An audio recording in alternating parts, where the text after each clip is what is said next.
Hey, I wanted to make another message and I wanted to welcome you back. And in this edition, I want to pose a question. We find out in the scriptures that God says, my ways are above your ways, as the heavens are above the earth. And with that being said, I want to pose a question that I believe is going to follow us throughout our study going forward. And this is the question that I will pose. What is the difference between a wilderness and a garden? I want to ask that question again. What is the main, specific, unique difference between what we call a wilderness and what we understand to be a garden? And I want to leave that question there in this message as the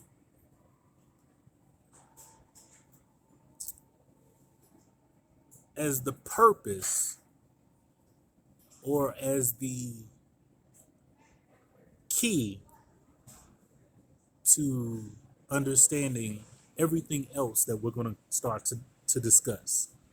And in our going forward, I think it's very important for the world to understand the importance of God's authority, the importance of God's law, the importance of God's land, and the importance of God's people, those who choose to believe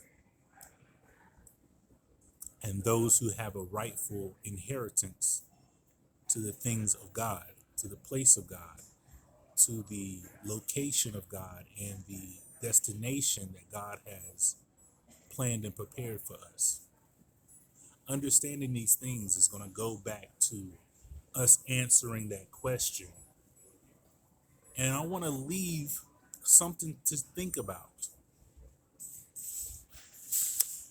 as we start to discuss one of the main themes of the original Old Testament.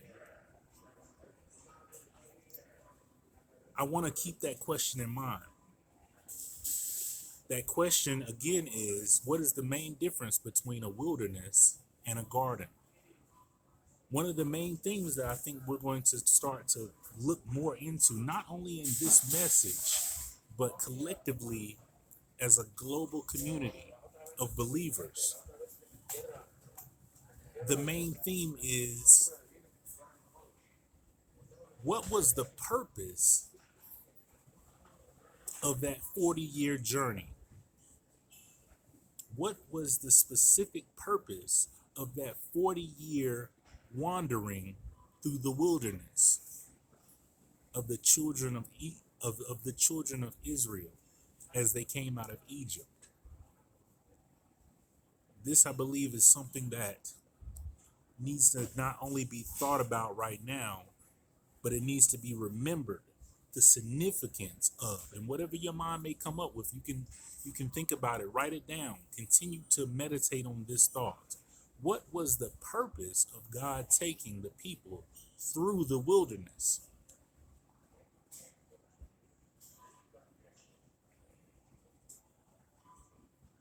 And I want to leave that question there. And I want to give God an opportunity in this moment to just start to work with your mind. Start to apply his spirit to this thinking in your personal life, in your meditation, in your prayer life, in your day-to-day life. I want us to start to think about what comes to mind when we pose that question. Why was God taking his people through this physical location, or these physical locations and landmarks that are understood to be the wilderness? We know that Joshua goes forward after Moses to conquer Canaan, the promised land that was promised to Abraham. But also, what was God doing when he took his people in a direction? Because we know that the scriptures tell us God led his people by day by a pillar of cloud and by night by a pillar of fire. So not only did he let them wander, he really didn't leave them to wander. He didn't allow them to enter, but he was taking them somewhere along this journey. And we're going to talk a lot more about this aspect, but I want to make this clear to all my listeners. This will be for remembrance for all the generations of the earth.